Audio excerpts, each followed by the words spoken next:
It's caught in the crossfire. It's caught in the crossfire. Hey guys, and welcome to the Tile Setter's Corner! Listen up! Today we're going to talk about water absorption by mass and why it is important to choose your tile when installing tile in a shower or wet areas. So we're going to go over some tile here, and I'll explain to you in detail what happens with water. When people think, when they're tiling showers, and they think once it's tiled and grouted that you don't have to worry about water issues behind your tile, but it's so important to waterproof behind your tile, and I'll tell you why.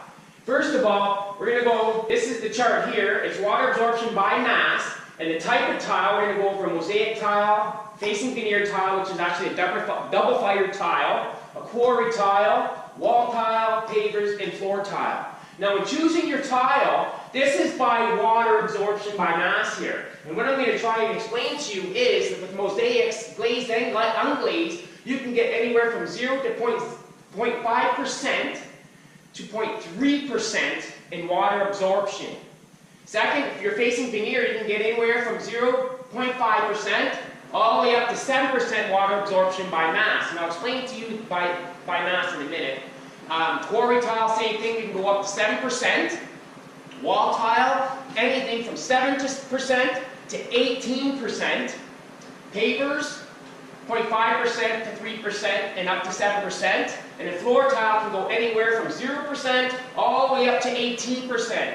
So we're going to talk mainly about the wall tile here and the floor tile here, because that's what a lot of people choose. Now in dealing with showers and wet areas, a lot of people like to deal with this wall tile, but when you're dealing with wall tile, when you're talking 7 to 18% of water absorption, that's a lot of water that can be absorbed through the tile after taking a shower. And actually, by mass is, after you take a shower, you can have as much as 9 cups of water absorbed into your tile in a shower area alone. So that's why it's important, again, before installing tile, to always make sure you do waterproofing on your wall. So it doesn't matter if it's Wonderboard, Den Shield, whatever drywall you have, you want to make sure you do a waterproofing.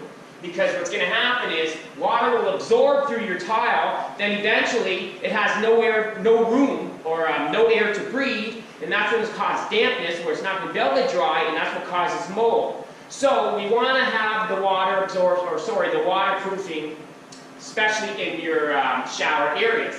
And today, a lot of people are actually going with floor tile on the floors and up and through the shower. So when you get from anywhere from 0 to 18%, again, this is critical to understand what tile you're actually buying. So when you go into a store, these right here, the MR1 rating is actually your moisture resistance, and it goes up to 2, 3, and 4. So on the box, so if you're confused and you don't really want a tile that's going to absorb so much water, on the box itself, or the sample board that you're looking at, it should have an MR rating on it. So if it says MR1 and you're buying a floor tile, well, it could be to 0.5%, which is a great tile to choose, or anywhere from 2, 3, or 4. So if it says 4, you're looking at a tile that can absorb up to 18%, and this is wall tile and floor tile. So that's why it's really critical to understand what tile to use when you're installing tile in your showers. So again, we're going to talk with a vitreous tile is anything more than 0.5% but less than 3%. So we're going to run into this category. A semi-vitreous tile is more than 3% but less than 7%, which we're running into this category here.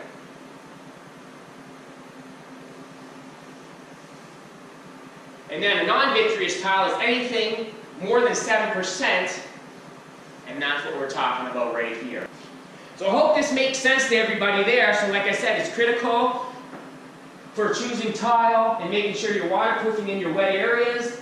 I'm Joe Daisio, your Red Seal Certified Tile Setter. Until then, see you next time. It's caught in the crossfire. It's caught in the crossfire.